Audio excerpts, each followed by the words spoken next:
En el nombre del Padre, y del Hijo, y del Espíritu Santo. Amén.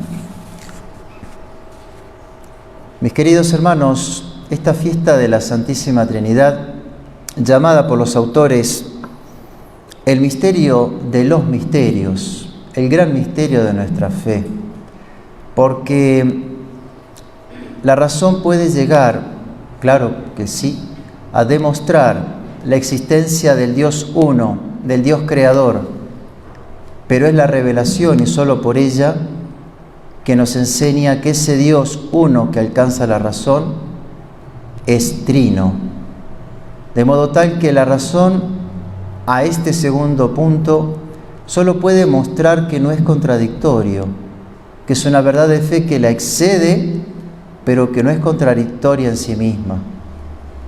De ahí que tengamos algunas ideas para poder balbucir en la tierra, y dentro de esta variedad de ideas me gustaría quedarme con un aspecto nada más, tal vez poco hablado, si gustan, más escondido, y que fuera Monseñor Tissier de Malheré, allá en el 2002, en un retiro que nos predicó a nosotros sacerdotes en el seminario de La Reja, que dedicó una conferencia a hablar sobre esto que vamos a compartir, a saber, la Santísima Trinidad vista desde el punto de vista de la abnegación, desde esa perfección en el olvido de sí,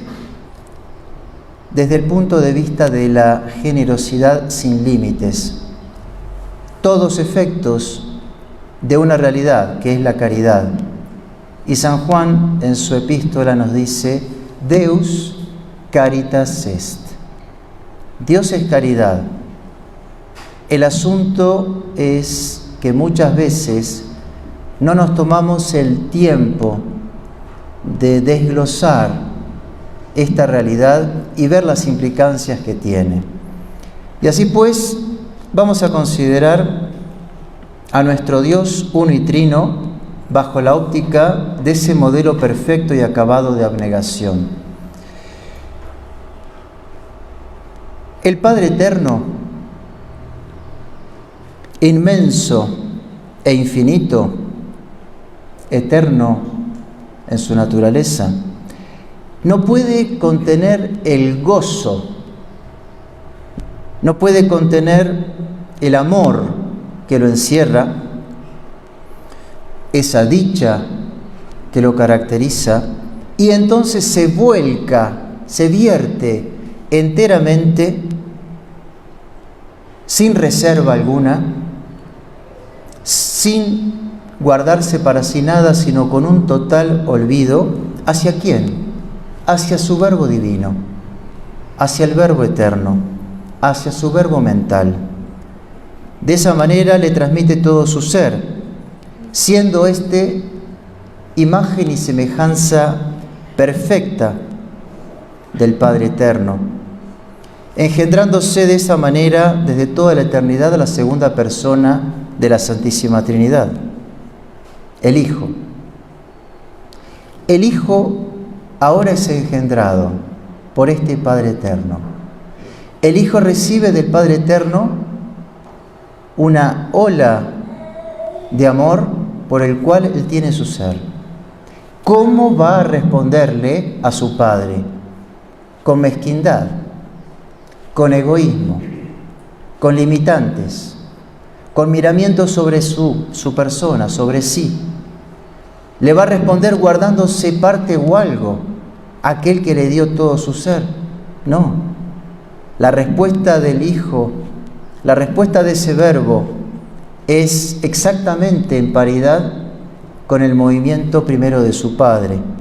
Y de esa manera el Hijo le devuelve, le entrega ese amor que recibió, gracias al cual recibe su ser.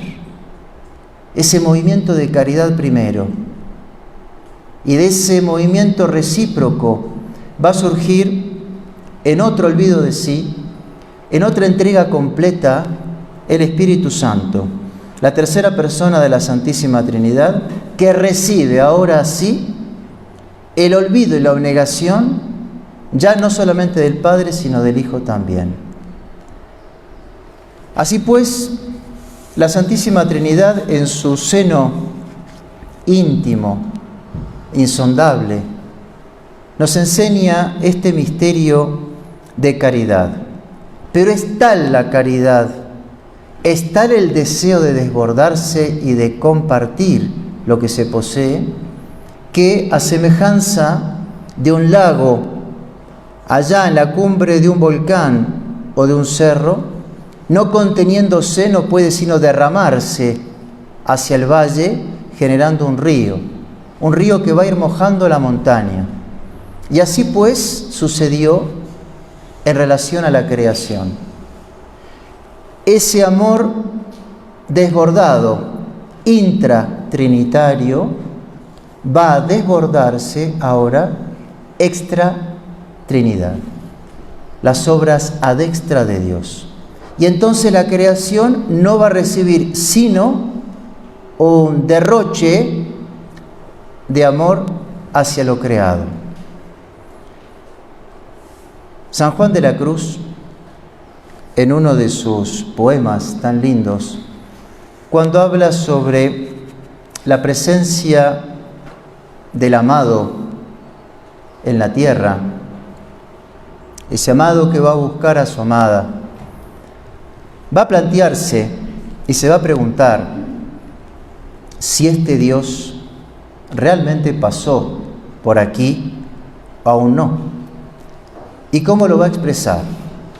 En esa bella poesía de oro del siglo XVI. Oh bosques y espesuras, plantados por la mano del amado, oh prado de verduras, de flores esmaltado. Decid, sí, decid si por vosotros el amado ha pasado. ¿Y cómo responde la creación? Mil gracias derramando, pasó por estos sotos con presura y, yéndolos mirando, con sola su figura, vestidos los dejó de su hermosura. La creación, obra bellísima, perfecta e inmensa, que no hace sino reflejar el gran atributo de Dios, fruto de esta caridad.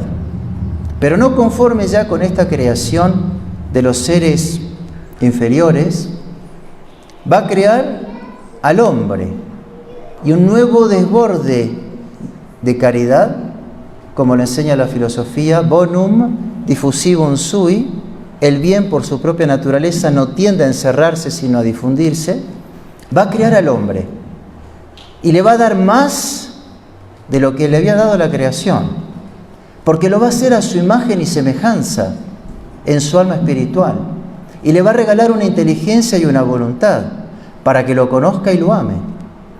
No obstante, el pecado viene a manchar este cuadro de amor. ¿Y qué hace entonces Dios? Hasta acá llegó el amor, hasta acá llegó nuestra caridad. Dejemos al hombre caído, dejemos al hombre que sufra miserias para que luego padezca la eterna condenación. No fue así. Y nuevamente, ahora va a volcarse un nuevo movimiento, ya no de creación, sino de regeneración. Y así entonces se va a plantear el decreto de la encarnación, para que la segunda persona de la Santísima Trinidad venga a redimir lo que el pecado, por la injerencia de Satanás, vino a corromper. Son hermosas las palabras que el apóstol San Pablo en la epístola a los Hebreos, en el capítulo 10, pone en boca de nuestro Señor al encarnarse y nacer, haciendo propio aquello del salmista, por lo cual, dice el Verbo, al entrar en este mundo, sacrificio y oblación no los quisiste, pero un cuerpo me has preparado. Holocaustos y sacrificios por el pecado no te agradaron. Entonces dije, he aquí que vengo, así está escrito en el libro sagrado, para hacer, oh Dios, oh Padre, tu voluntad. Mis queridos hermanos, habiéndose realizado la redención y con ella la apertura de las puertas del cielo por esa recreación de la amistad con el Padre Eterno, cuando seamos llamados, Dios mediante la Virgen, ¿qué veremos en las moradas eternas? Por un lado, contemplaremos a la Santísima Trinidad, una contemplación llena de gozo, una contemplación fruitiva. No solamente miraremos con la inteligencia, consideraremos las tres divinas personas, cuanto nos llenará de gozo, tanto que eso ya bastaría para que sea definida así la eternidad, el cielo. En segundo lugar, veremos y admiraremos el don que cada una de las personas hizo en el seno intratrinitario. No solamente las distinguiremos en cuanto tales, sino que admiraremos ese misterio único e impenetrable de la donación por caridad de cada una de las personas. Pero no queda ahí. Lo tercero será lo más bonito subjetivamente hablando. Nosotros nos veremos envueltos en ese mismo misterio de caridad, de tal manera de que nos veremos amados, no con ese amor que solamente tiene nuestro corazón tan mezquino, tan pobre, tan limitante, tan torcido, tan entreverado. Nos veremos amados con el mismo amor con que las divinas personas se tienen. Seremos parte de ese engranaje, como esa pieza del reloj que se engarza en un todo de esa caridad abnegada, total, olvidada de sí, que nos han compartido. Seremos y estaremos unidos, seremos parte del misterio de Dios, enlazados, embebidos por esa misma caridad. Ya no con algo nuestro, sino con ese amor de Dios que será el nuestro. Ese nuestro que empieza en la tierra, ese nuestro que empieza por la caridad, ese nuestro que tenemos por la gracia santificante, pero que por pena, pero que por lástima. Acá sí lo vemos tan entreverado, permanentemente cuestionado por la mezquindad de nuestro corazón y por el amor divino. Allá en el cielo seremos una sola cosa con esa esencia de Dios que es la caridad. Le pedimos entonces a nuestra Madre del Cielo, que ya quedó estigmatizada con la Santísima Trinidad, quedó marcada porque es hija del Padre, quedó marcada porque es madre del Hijo, quedó marcada porque es esposa del Espíritu Santo, que entonces nos haga ver y nos haga valorar la importancia de esta caridad, que no esperemos entrar en el cielo para tratar de tener un corazón distendido, abierto, amplio, sin nudos, sino que ya hagamos el esfuerzo por incoar cada vez más esa vida que nos espera. Ave María Purísima.